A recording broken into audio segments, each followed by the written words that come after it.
Plus de 12 000 personnes entrent chaque semaine en Australie. Certaines s'y rendent pour les vacances, d'autres pour les affaires, d'autres encore intéressent tout particulièrement la police fédérale. On savait qu'il y en avait pour au moins 30 millions d'euros. À environ 7 mètres de nous, il y avait un homme allongé par terre. Je ne m'attendais pas du tout à retrouver un corps. Il y avait peut-être eu meurtre. Il n'avait pas l'air trop perturbé par la situation. On avait la quasi-certitude que la transaction se passerait à ce moment-là. Il faut attendre pour intervenir au bon moment, avec le bon matériel, au bon endroit. Bonjour, je suis heureux de vous retrouver sur ce plateau pour une nouvelle enquête impossible. La police fédérale australienne est informée qu'une énorme quantité d'héroïne d'une valeur d'environ 100 millions d'euros s'apprête à être introduite clandestinement dans le pays. Mais elle ignore quand et où la cargaison sera livrée. Le seul indice dont elle dispose est l'arrivée prochaine à Melbourne d'un certain monsieur Teng. Comme vous allez vous en apercevoir dans un instant, tous les ingrédients sont réunis pour faire de cette affaire un extraordinaire film d'aventure. Enquête, filature, mise sur écoute, expertise médico-légale et rebondissements en tout genre sont au rendez-vous. Jusqu'au coup de théâtre final, le bombardement d'un cargo coréen par un avion de chasse. Mais, à la différence d'un film imaginé par un scénariste, les personnages sont ici bien réels et les cadavres n'auront aucune chance de ressusciter. Une fois qu'on a eu des informations sur Teng, sur son arrivée en Australie et sur l'endroit où il séjournait à Melbourne, Le groupe de surveillance devait suivre M. Teng pour voir ce qu'il faisait, qui il rencontrait et où il allait. On est en train de filmer un homme qui correspond à sa description. Il se tient au niveau d'un carrefour. la première chose qu'on a remarqué, c'est qu'il se trouvait toujours à proximité du Crown Casino de Melbourne. Il se tient devant le croisement et fume une cigarette. Oui, c'est notre homme. On a découvert qu'il avait un monospace pour se déplacer dans Melbourne. Grâce à nos recherches, on a appris qu'il l'avait loué à Geelong. C'est assez loin de Melbourne. C'est pas l'endroit où les touristes ont l'habitude de louer une voiture. Il y a tellement d'agences de location aux alentours de Melbourne. Le fait qu'il ait pris une si grosse voiture pour lui tout seul était curieux. Pendant 3 jours, l'équipe de surveillance suit M. Teng dans ses déplacements entre Melbourne et Geelong. Il est toujours au téléphone en train de fumer, il a légèrement pivoté et il tourne le dos à la fontaine. À cause de ses déplacements près de la côte et de la jetée de Geelong, on avait l'impression qu'il observait la zone. Il était probablement en train de se familiariser avec les lieux. Même s'il séjournait au Crown Casino et qu'il y jouait tous les soirs, on voyait que ses activités ne correspondaient pas à celles d'un touriste. Alors que M. Teng est sous surveillance permanente, les agents fédéraux décident d'interroger le gérant de l'agence de location, d'où provient le monospace. Et leur initiative s'avère payante. Leur suspect s'est renseigné sur la location d'un autre véhicule. Monsieur Teng a dit qu'il lui fallait un 4x4 parce que sa famille allait arriver et qu'il allait avoir besoin de place pour les bagages. Mais on ne croyait pas à cette histoire. On s'est dit qu'il avait l'intention de mettre quelque chose de volumineux dans le coffre et que ce n'était pas des bagages.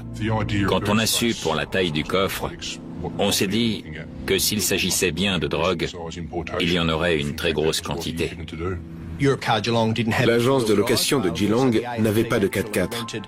La police fédérale en a donc loué un à son nom pour que l'agence puisse le mettre à disposition de M. Teng. Le lendemain, un 4x4 sur écoute est livré à l'agence. À notre demande, l'agence de location a contacté M. Teng pour lui dire qu'ils avaient un 4x4 disponible pour lui, ce qui nous a permis de faire revenir M. Teng et de mettre en place notre système de surveillance pour connaître tous ses déplacements et espionner ses conversations.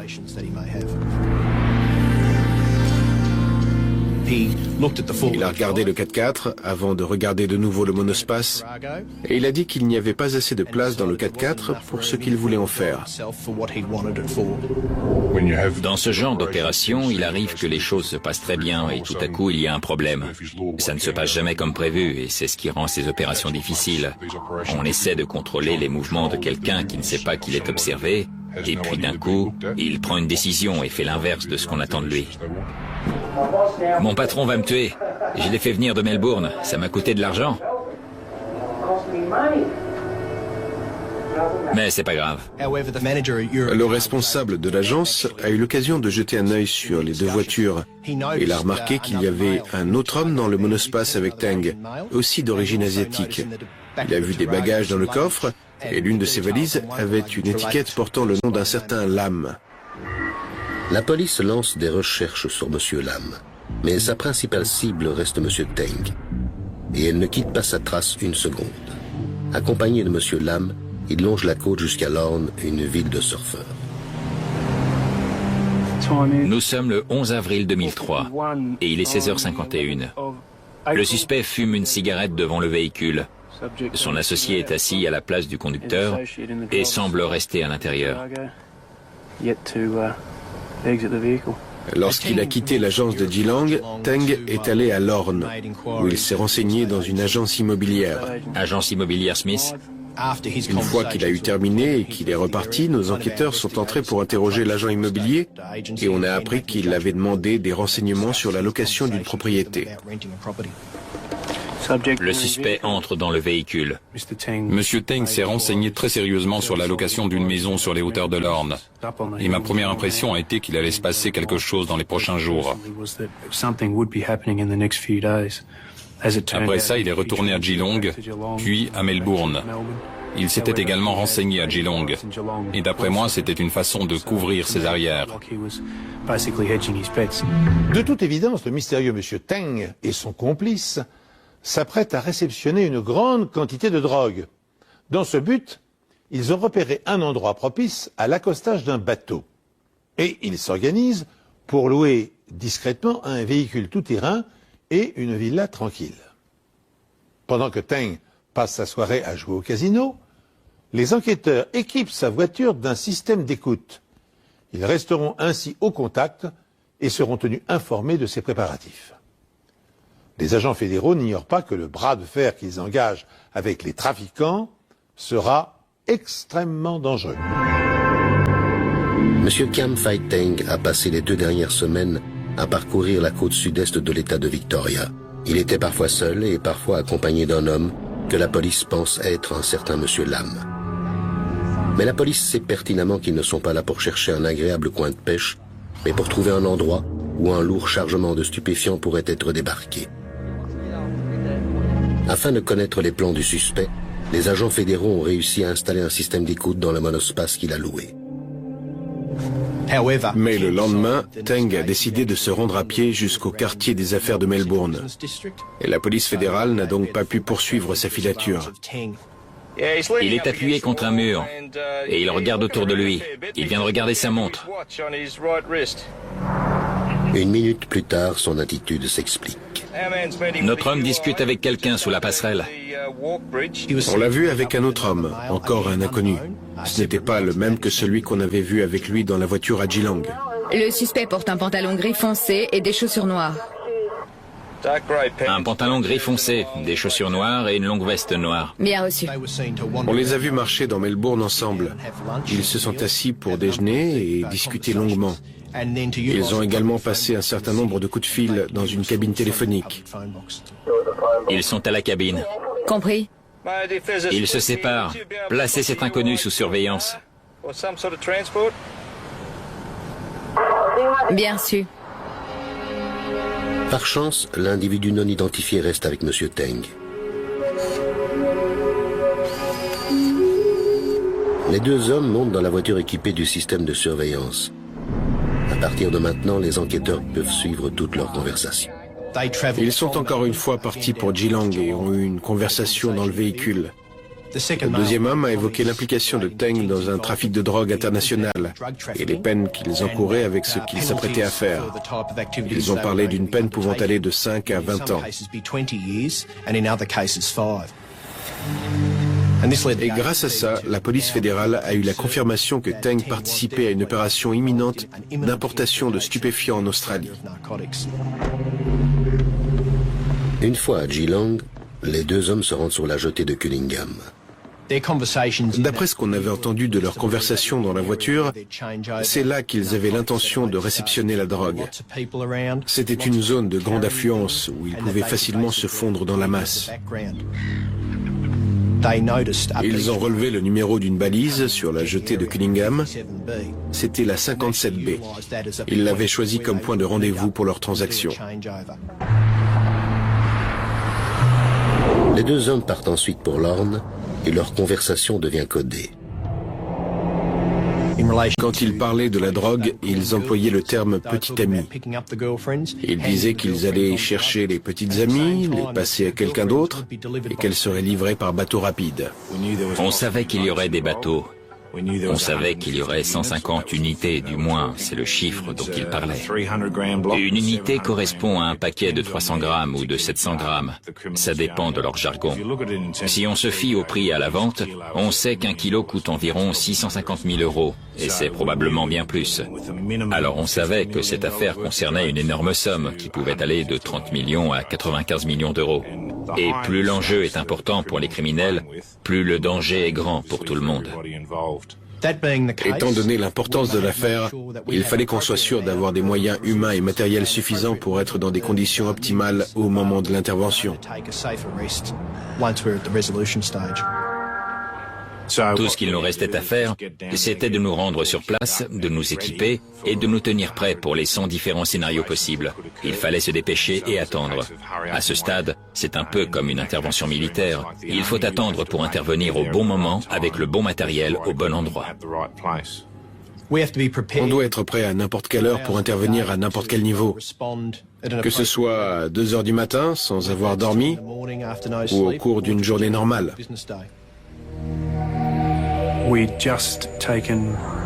On avait pris 10 ou 15 minutes pour manger. Et on a reçu un coup de fil nous disant que les agents de surveillance avaient perdu la trace de M. Teng à Geelong et qu'il était possible qu'il soit en route pour Lorne. Ok, on reste vigilant. Avec mon partenaire, on a décidé de se placer à l'entrée de Lorne parce qu'il n'y avait qu'un chemin possible et on savait qu'il passerait forcément par cette route. Personnellement, je ne pensais pas qu'il reviendrait à Lorne à cette heure-là, sauf si quelque chose d'autre se préparait. J'ai dit à mon partenaire qu'on allait devoir rester là toute la nuit et les premiers feux qu'on a aperçus étaient ceux du monospace de Teng.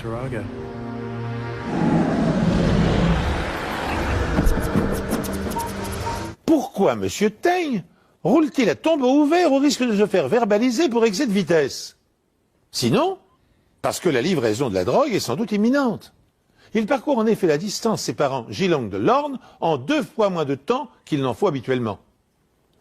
Une nouvelle surprise attend les policiers. Contre toute attente, après avoir dépassé Lorne, Teng poursuit sa route. Pris au dépourvu et privé de soutien, l'agent Robbie et son partenaire décident néanmoins de prendre en filature la voiture des gangsters. On était les 2 seules voitures sur la route et il fallait qu'on fasse très attention à ne pas être trop près du monospace.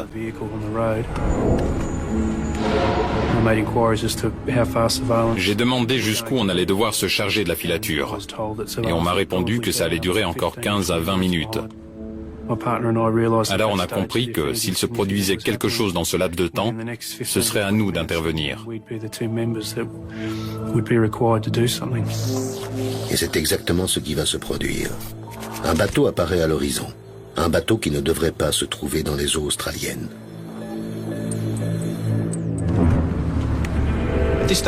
À ce stade, l'agent Robey et son partenaire suivaient le monospace sur Great Ocean Road à une vitesse relativement élevée dans des conditions visuelles très difficiles.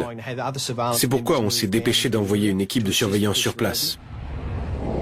On a perdu la voiture de vue pendant au moins 2 à 3 minutes en contournant la falaise.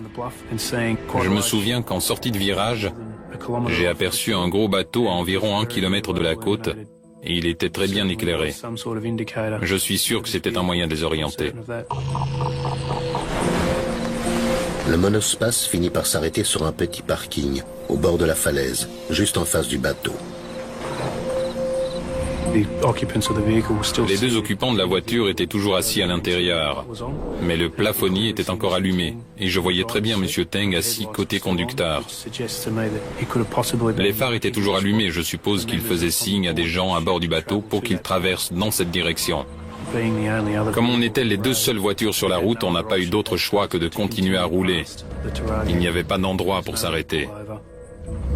L'agent Robet ne peut que faire régulièrement des allers-retours à proximité de la voiture des suspects en attendant des renforts. Cette partie de la côte est peu fréquentée et les voitures sont assez rares, surtout à cette heure de la nuit. Il fallait qu'on essaie rapidement de localiser les agents de surveillance pour poursuivre la filature si jamais la transaction avait lieu. Mais au moment où les renforts arrivent, les suspects se remettent en route. Ce sont nos 2 hommes, droit devant. Les agents de surveillance suivent les suspects jusqu'au Grand Pacific Hotel de Lorne. Ils observent M. Teng répondre à un appel téléphonique et retourner seul d'où il vient.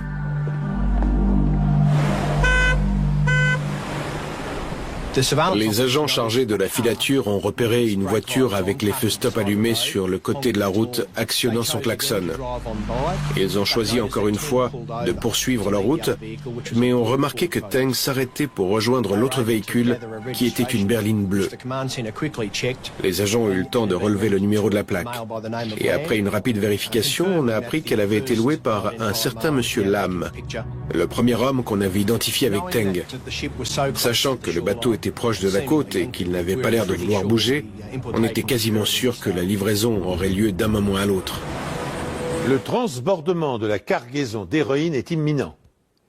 Malheureusement pour les agents fédéraux, la plage où l'opération va se dérouler se trouve en contrebas et elle est invisible de la route. Comble de malchance, le temps est exécrable, la vue est bouchée et les renforts tardent à arriver. C'était très difficile de voir ce qui se passait, que ce soit sur le bateau ou sur la plage. On ne voyait pas le bateau à l'œil nu. Le seul moyen de voir quelque chose était d'utiliser la caméra infrarouge. La météo était catastrophique. La mer était très agitée et c'était vraiment suicidaire de quitter le bateau dans de telles conditions. Surtout qu'étant donné la taille du bateau, il fallait utiliser une annexe pour amener la cargaison sur la côte.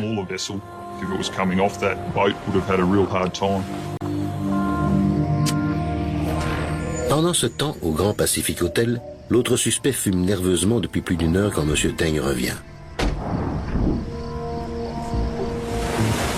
Les 2 hommes retournent à la falaise. Les agents sont une nouvelle fois obligés d'abandonner leur filature, mais les micros à l'intérieur de la voiture leur permettent de savoir ce qui se passe. Même si on ne comprenait pas ce qu'ils disaient, on pouvait se douter qu'il y avait eu des changements dans les plans. La conversation était très rapide et très agitée. On nous a dit qu'il se passait quelque chose sur la plage. Je ne voyais rien et je m'attendais à ce que quelque chose reparte de la plage vers le bateau. Mais ça ne s'est jamais produit. C'était un moment frustrant dans l'enquête. On avait un bateau à moins d'1 kilomètre de la côte, une discussion sur la plage et 2 véhicules. Mais on ne voyait aucun transfert de drogue du bateau vers la côte. On a donc décidé de faire rentrer le plus gros de l'équipe à Lorne pour attendre le retour de Teng et du monospace rempli de drogue.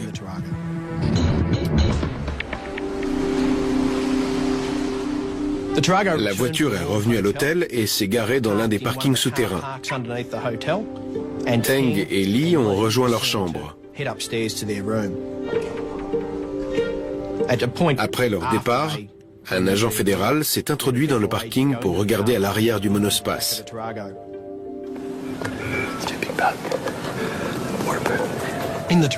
Il a pu voir 2 paquets enveloppés dans des bâches bleues et des filets de pêche.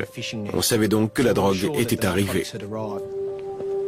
Il y avait plusieurs possibilités. On pouvait intervenir et les arrêter dans leur chambre, mais ça ne prouverait pas leur implication dans le trafic.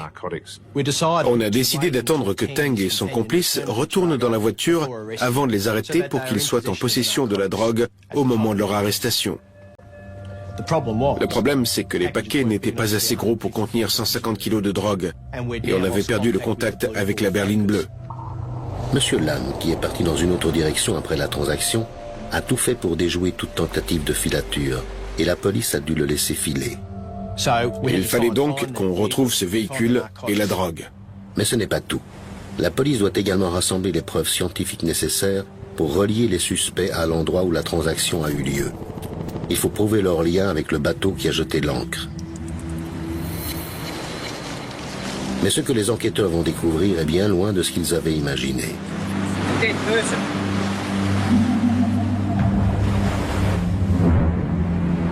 Le jour s'est levé et le bateau qui était difficile à distinguer la veille se trouve toujours au large de l'Orne. Il peut enfin être identifié. Il s'agit du Pongsu.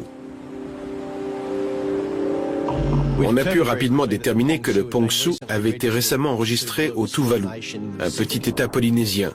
Mais avant ça, il venait de Corée du Nord. Le changement de nationalité du bateau a eu lieu moins d'un mois avant son arrivée. Ils ont payé 7 500 € pour ce changement de nationalité. Et on pense que c'était pour ne pas attirer l'attention des autorités au moment où le bateau se déplacerait dans la région. L'attitude du commandant du Pongsu intrigue les policiers. S'il a livré la drogue à ses complices, pourquoi n'a-t-il pas donné l'ordre de prendre le large? Pourquoi le bateau reste-t-il ancré à proximité de la plage au risque d'attirer l'attention des gardes-côtes? Incapables de répondre à ces questions, les agents fédéraux décident d'intercepter les suspects avant qu'ils ne s'échappent et de saisir le stock d'héroïne qu'ils transportent à l'arrière de leur voiture. Notre plan était d'essayer de les neutraliser sur place en trafiquant leur voiture pour qu'ils soient obligés de s'arrêter pour la réparer. Alors on a décidé de dégonfler le pneu avant. Et ils seraient alors obligés de s'arrêter pour changer la roue et on pourrait procéder à leur arrestation en douceur. Mais les choses ne se sont pas passées comme prévu, comme c'est souvent le cas dans ce genre de situation. Il a remarqué que son pneu était plat, et il a regardé autour de lui, il nous a repérés, et il est parti à toute vitesse. Il fallait absolument qu'on arrête ce véhicule sans perdre de temps.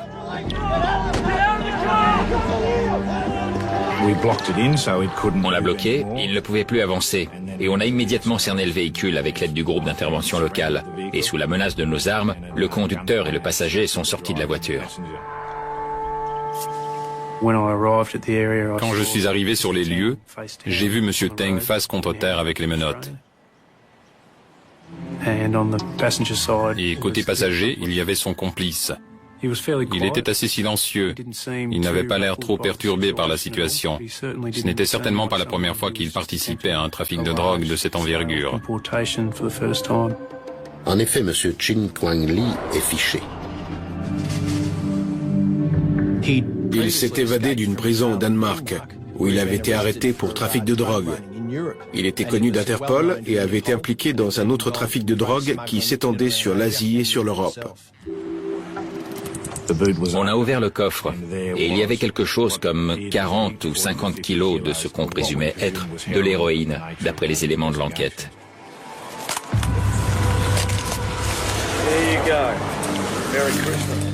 On savait qu'on venait de mettre la main sur 25 ou 30 millions d'euros d'héroïne. La police fédérale était plus que satisfaite.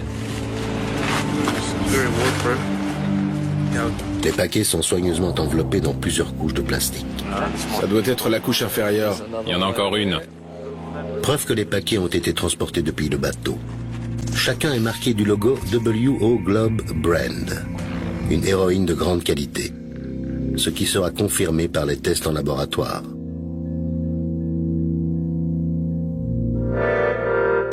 La police a démantelé le plus grand réseau de trafic d'héroïne de l'État de Victoria en saisissant 38 millions d'euros de drogue lors d'un raid à l'Orne. La police a saisi 40 kilos d'héroïne enveloppés dans de grands sacs imperméables qui avaient été transportés par bateau. Même si on était plus que satisfait d'avoir arrêté 2 suspects et récupéré une partie de la drogue importée, on avait encore un suspect en fuite en la personne de Lam et probablement 100 kilos d'héroïne dans la nature. On a transmis le signalement de la voiture recherchée avec toutes les informations dont on disposait à la police de Victoria et à tous les postes de police de la région. Il fallait qu'on répartisse les membres de la police fédérale en plusieurs groupes.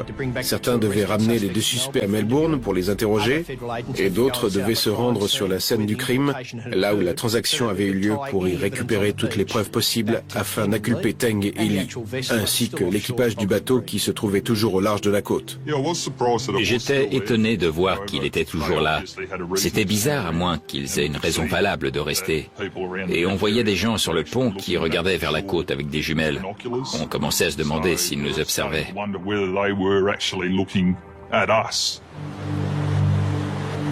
Une fois sur la plage, ils ont remarqué la présence d'un Zodiac. Quand on a vu le Zodiac, on a tout de suite compris. Il était dégonflé et il avait apparemment beaucoup souffert.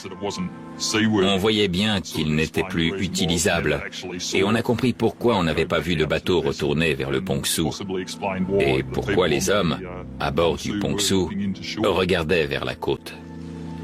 La proximité des algues attire leur attention. Il y avait des pierres sur les algues, ce qui n'était pas normal. D'habitude, c'est plutôt l'inverse.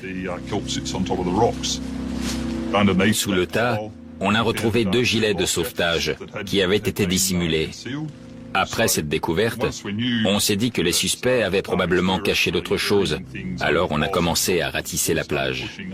Et un peu plus loin, on a retrouvé un autre tas d'algues recouverts de pierres.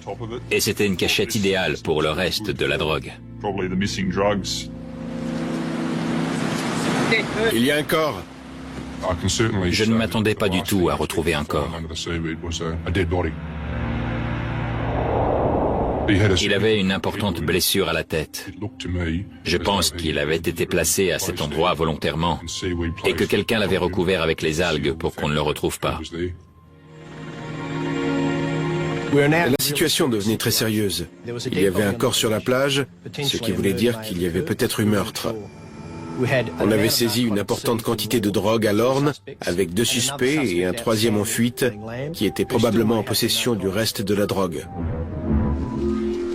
L'affaire prend d'un seul coup une toute autre dimension. La plage n'est plus seulement le lieu où s'est déroulée la plus importante transaction de drogue qu'ait connue l'État de Victoria, elle s'est aussi transformée en scène de crime.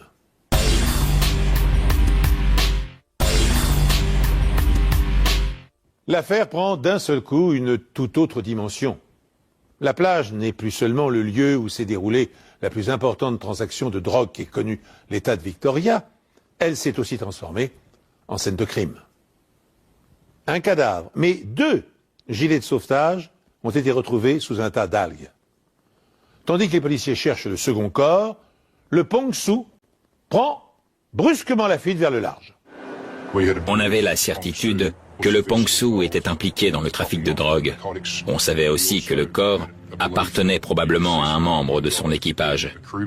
Il fallait absolument qu'on fasse venir ce bateau jusque dans un port australien pour faire une fouille du navire qu'on pouvait alors considérer comme une scène de crime. Pongsu, ici la vedette de police Fearless. Vous avez l'ordre de faire demi-tour, terminé.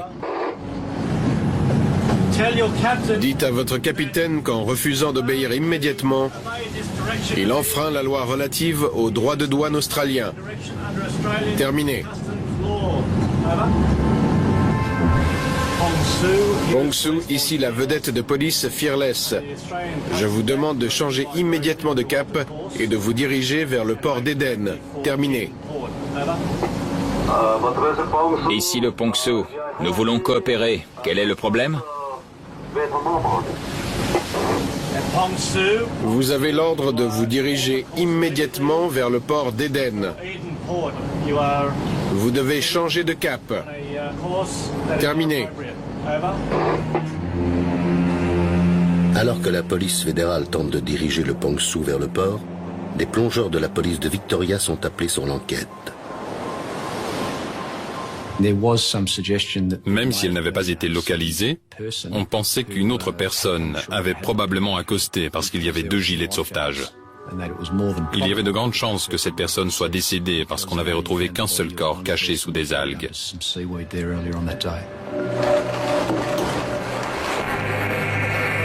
L'autopsie du corps prouve que l'homme en question n'a pas été tué, mais qu'il s'est cogné la tête au moment où le Zodiac a chaviré et s'est noyé. Mais, avec des vagues aussi dangereuses que la veille, les recherches pour retrouver un deuxième corps sont reportées.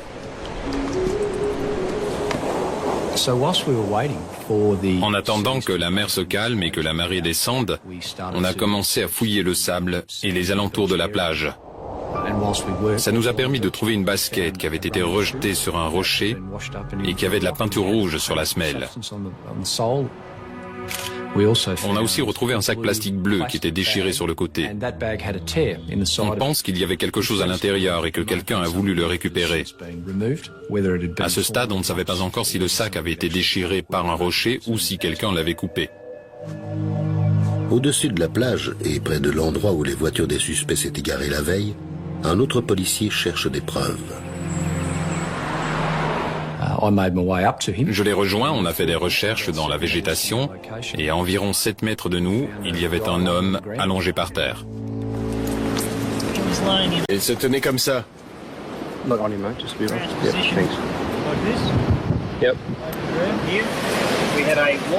Il avait une bouteille d'eau à moitié vide juste là.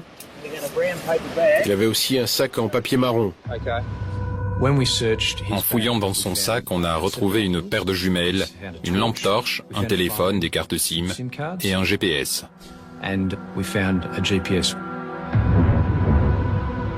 L'homme en question s'appelle Ta Song Wang. Et même si la police le soupçonne d'appartenir à l'équipage du Pongsu et d'avoir participé au trafic de drogue, il lui faut des preuves scientifiques pour le confirmer. Wang avait une lanière de caoutchouc noir en guise de ceinture. Et c'était le même genre de caoutchouc que celui qui avait été utilisé pour fermer les sacs d'héroïne retrouvés dans le coffre du monospace. Ces lanières de caoutchouc noir, comme il y en a dans la chambre à air d'une voiture, avaient été découpées en plusieurs morceaux pour maintenir les sacs fermés. Quand quelque chose est coupé au couteau, il y a ce qu'on appelle des marques striées sur les côtés du caoutchouc. Et dans ce cas, on peut assembler les bandes comme un puzzle. Et lorsque la ceinture de Wang est assemblée avec les morceaux de caoutchouc ayant servi à fermer les sacs d'héroïne, la correspondance est parfaite. On avait la preuve qu'il s'agissait d'un seul et même morceau qui avait été découpé.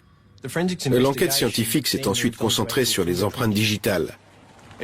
On a retrouvé celle de Wang et du corps retrouvé sur la plage à l'intérieur de l'emballage d'héroïne, à l'intérieur même des sachets. Les lanières de caoutchouc et les empreintes prouvent que Wang a participé à l'emballage de l'héroïne avant qu'elle ne quitte le Pongsu et qu'il s'est servi du Zodiac pour transporter les paquets sur la côte. Et on pense que Wang attendait au niveau du poste d'observation pour faire signe au bateau de venir le rechercher. Le Zodiac avait chaviré pendant la nuit et il n'avait aucun moyen de retourner sur le navire. Mais quand l'équipage du Pongsu a compris que la police menait son enquête sur la côte, il a décidé de lever l'ancre et de prendre le large. Au nom de la loi, vous avez l'ordre de retourner au port d'Éden en mettant le cap sur le 270 en vue d'un arraisonnement. Terminé. Il fallait qu'on arraisonne ce bateau parce qu'on pensait qu'il y avait encore de la drogue à bord et si ce n'était pas le cas, ces hommes étaient probablement responsables de l'importation d'une grande quantité de stupéfiants. Arrêtez votre navire. Je répète, arrêtez votre navire. Monter à bord d'un bateau quand la mer est calme, c'est une chose, mais quand ça bouge autant, c'est une toute autre histoire. On avait déjà perdu quelqu'un au cours de cette opération. C'était un suspect, mais je ne voulais pas sacrifier un membre de mon équipe. Alors peu après avoir envoyé des hommes sur un Zodiac, je leur ai donné l'ordre de revenir. Parce qu'ils étaient équipés de leurs gilets pare-balles, de leurs casques et de tout l'équipement nécessaire. Alors si l'un d'entre eux passait par-dessus bord, il aurait immédiatement coulé, même si c'est un bon nageur. Une fois les différentes possibilités étudiées, les agents fédéraux se concentrent sur M. Lam, un autre membre du réseau toujours en fuite. Il ne fallait pas oublier le point de rendez-vous entre les deux hommes avant l'importation à Geelong sur la jetée de Killingham. On avait ce repère, le 57B, et on avait toujours une équipe sur place pour surveiller. Monsieur Lamb se montre enfin et s'arrête juste à côté du repère 57B et d'une autre voiture. Lamb a stationné devant le repère et a commencé à secouer le tapis de son coffre. Et nos agents l'ont vu parler avec l'homme de l'autre voiture. On a pensé que cette personne pouvait être impliquée dans l'importation, et c'était probablement un membre du réseau venu chercher sa part du butin. Même s'il ne s'est rien passé de particulier, la police ne veut prendre aucun risque. On a décidé d'intercepter la deuxième voiture pour tenter d'identifier l'homme dans le véhicule. Mais on a rapidement compris que c'était un citoyen comme les autres et qu'il n'avait rien à voir avec notre enquête. Peu de temps après le départ de l'autre voiture, Monsieur Lamb repart. On ne pouvait pas se permettre de laisser Lamb retourner à Melbourne pour le perdre encore une fois. On a donc décidé de l'intercepter immédiatement pour l'avoir sous notre contrôle et découvrir l'endroit où se trouvait la drogue. Mais après avoir fouillé la voiture, on a constaté qu'il n'y avait aucune trace de drogue à l'intérieur. Le coffre de la voiture de Lamb est vide.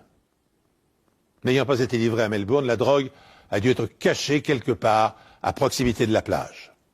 Supposons que le trafiquant ne révélera pas sa cachette, les experts en sont réduits à exploiter tous les indices mis à leur disposition pour la retrouver. Avant que les complices des malfrats ne s'en emparent, bien sûr. Et, grâce à cela, inondent le marché. La police fédérale a déjà arrêté 4 hommes pour l'importation de 50 kilos de stupéfiants, mais elle pense que plus de 100 kilos d'héroïne sont encore dans la nature. Elle espère que le GPS retrouvé dans le sac de Wong lui permettra de les retrouver. Un GPS permet d'afficher les coordonnées de l'endroit où vous vous trouvez. Tout est une histoire de distance, d'heures et de signaux qui sont envoyés par 4 satellites vers l'appareil que vous utilisez.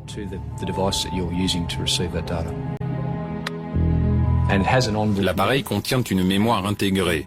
Et quand on a téléchargé les informations enregistrées par le GPS de Wong, on a découvert qu'il y avait 3000 informations contenues dans la mémoire. Mais on a tout de suite vu que ce n'était pas Wong qui avait amené le GPS, parce qu'il y avait plusieurs lieux enregistrés dans la région de Lorne et de Geelong bien avant l'arrivée du Pongsu. Après l'arrivée du bateau et après la transaction, les coordonnées du GPS n'ont pas bougé. Elles indiquaient l'endroit où se trouvait Wong et aucun paquet n'y a été retrouvé.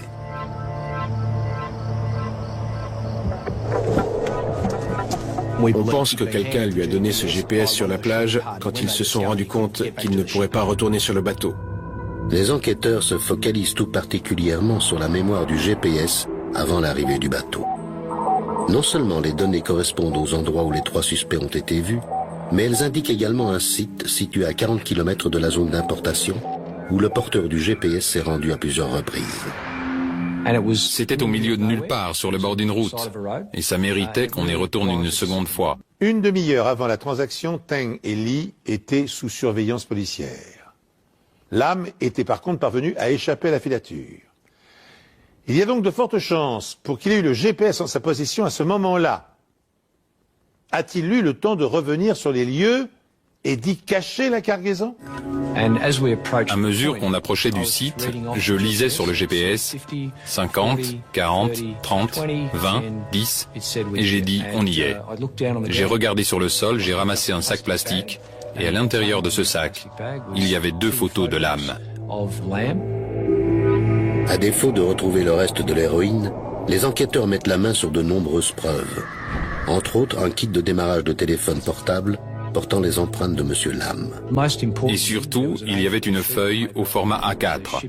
C'était une facture au nom du Pongsu.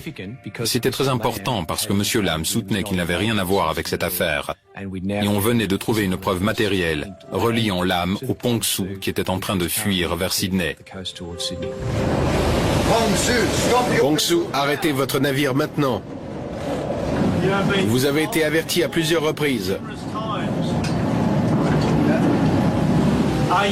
Avez-vous l'intention de faire demi-tour vers le port d'Éden? Terminé. Non, je crois qu'il prend la fuite. Pong-Su, si vous n'arrêtez pas votre navire immédiatement, le gouvernement australien mettra tous les moyens en œuvre pour stopper votre bateau de force. On avait pour ordre de suivre le bateau et de le couvrir pendant que d'autres retourneraient chercher des personnes plus qualifiées et mieux équipées pour procéder à son arraisonnement. Pong-Su, ici le bateau de guerre australien. Descendez votre échelle à tribord, maintenant. Pour l'instant, mon équipage est en train de dormir. Je vous demande d'attendre un instant. Terminé. Non. Réveillez-le immédiatement. Nous allons arraisonner votre bateau. Terminé. Le HMS Stuart a été envoyé de Sydney pour intercepter le Pong-Su. Une fois en contact avec le Pong-Su, il a envoyé un hélicoptère pour permettre à des soldats de monter à bord et de sécuriser les lieux pour les agents de la police fédérale. C'était une nouvelle scène de crime à étudier. Il fallait qu'on trouve les preuves permettant de lier le Pong-Su à tous les autres éléments de l'enquête. Il est 11h52 et nous sommes le dimanche 20 avril 2003. Une recherche approfondie nous a permis de découvrir qu'il s'agissait probablement d'un bateau servant au transport de stupéfiants à travers le monde. Les réservoirs d'eau avaient été transformés en réservoirs d'essence, ce qui permettait au bateau de naviguer sur de longues distances sans avoir à s'arrêter pour se ravitailler. On a aussi retrouvé une grande quantité de nourriture permettant à l'équipage de survivre une longue période sans avoir à retourner au port. Et il était clair que sans accoster, il n'attirerait pas l'attention des autorités australiennes qui auraient probablement voulu fouiller le bateau. Des recherches approfondies ont commencé ce matin. Chaque cabine, chaque placard et chaque recoin ont été examinés. Divers équipements permettant l'utilisation de rayons X et de produits chimiques ont été apportés à bord. Chaque filtre et chaque aération ont été passés au peigne fin. On nous a confié la basket qui avait été retrouvée sur la plage près du corps. Il y avait de nombreuses traces de peinture dessus. Alors on nous a demandé de faire une comparaison pour tenter de découvrir si cette peinture pouvait provenir du Pong-Su. Des échantillons de peinture et des résidus provenant du bateau sont analysés puis comparés avec ceux prélevés sur la basket. On a pu déterminer que les deux échantillons avaient de nombreuses caractéristiques en commun. Ce n'était pas une correspondance à 100%, mais il y avait quand même de grandes chances pour que la peinture de la chaussure soit la même que celle retrouvée sur le pont du Pong-Su. Quand on a retrouvé le corps, il n'avait plus de chaussures. Les experts scientifiques et les agents fédéraux ont accompli un remarquable travail de synthèse. En recoupant les indices, ils sont parvenus à établir que des liens solides relient entre eux le cadavre retrouvé sur la plage, Ta Song Wong, le deuxième homme du Zodiac, l'équipage du Pong-Su et les 3 organisateurs du trafic arrêtés en flagrant délit. Il ne leur manque plus qu'une dernière chose à accomplir pour parachever leur coup de filet. Mais une partie de la cargaison de drogue manquait toujours et à ce stade, on soupçonnait M. Lam. Il fallait qu'on la retrouve. Il fallait absolument qu'on mette la main dessus avant que quelqu'un d'autre ne prenne le relais. La nuit où la drogue est arrivée et que la transaction a eu lieu, Teng et Lee sont retournés à leur hôtel de Lorne. Lam avait pris la direction opposée. Une équipe de surveillance a tenté de le suivre, mais il a réussi à déjouer la filature. Par conséquent, les agents sont obligés d'abandonner Lam, mais ils savent quelle direction il a pris.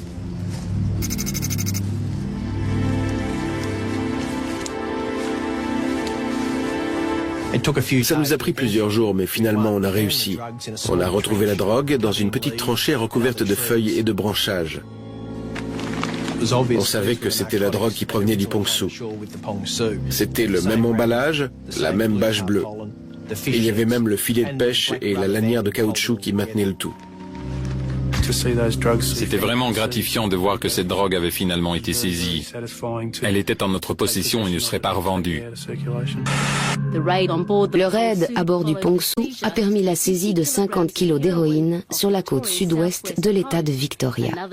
75 kilos de plus ont été découverts dans des buissons pour une valeur à la revente de 100 millions d'euros. Le capitaine du bateau, son second, ainsi que le mécanicien en chef, passent en jugement aujourd'hui après avoir été accusés d'importation de drogue. Un membre de l'équipage responsable d'avoir transporté l'héroïne jusqu'à la côte est Les 3 autres personnes accusées de l'avoir réceptionné seront également jugées. M. Teng, M. Lee et M. Lam plaident tous coupables de complicité dans l'importation d'une quantité importante d'héroïne. Ta Song Wong plaide également coupable. Mais le jury déclare le capitaine et ses 2 assistants non coupables. Peu importe si certaines personnes ne sont pas condamnées. Au final, on doit être satisfait d'avoir accompli notre mission. Et cette mission, c'était de saisir la drogue avant qu'elle ne soit revendue chez nous. Quand on regarde les chiffres de 1999, on peut voir que 1200 personnes sont mortes d'une overdose à l'héroïne. Et aujourd'hui, ce chiffre est descendu à 300 par an. On peut dire qu'on a fait la différence. Le navire de 4000 tonnes a été remorqué à environ 140 km des côtes de Nouvelle-Galles du Sud avant d'être bombardé par un chasseur F-111. Le réseau était démantelé et le bateau gisait au fond de l'océan. On pouvait être content du résultat.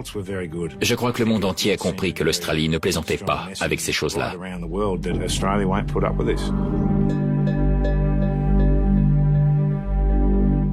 Au terme du procès, Song, le capitaine du Pongsu, et 4 de ses officiers ont été acquittés et relâchés, après avoir néanmoins purgé une peine préventive de 3 ans de prison. Les membres du réseau, Teng, Lam et leurs complices, ont été, eux, lourdement condamnés à plus de 20 ans de détention.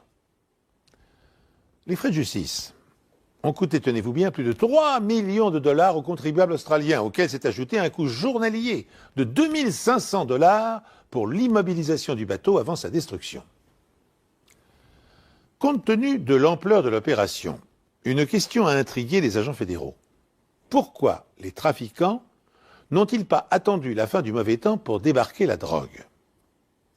Il semble que les 2 hommes qui ont utilisé le Zodiac ne faisaient pas partie de l'équipage. Hommes d'affaires malaisiens, ils devaient acheter des voitures de luxe en Australie et auraient quitté le Pongsu avec l'héroïne à l'insu du capitaine. Cette explication est vérifiable et peu crédible, a néanmoins jeté un doute raisonnable sur la culpabilité du capitaine et a contribué à son acquittement. Sachez encore que cette affaire a créé un incident diplomatique entre les États-Unis et la Corée du Nord. Le secrétaire d'État américain a en effet accusé le régime de Pyongyang d'organiser un trafic de drogue à l'échelle planétaire. Connu sous le nom de Code de Bureau 39, ce service de l'État récolterait des sommes dont le montant atteindrait 500 millions de dollars par an. Officiellement enregistré à Tuvalu, mais appartenant au gouvernement nord-coréen, le Pongsu ne serait que l'un des navires impliqués dans ce vaste réseau. Ainsi s'achève cette émission riche en rebondissements. Merci de l'avoir suivi en ma compagnie et je vous donne rendez-vous bien sûr pour une nouvelle enquête impossible prochainement.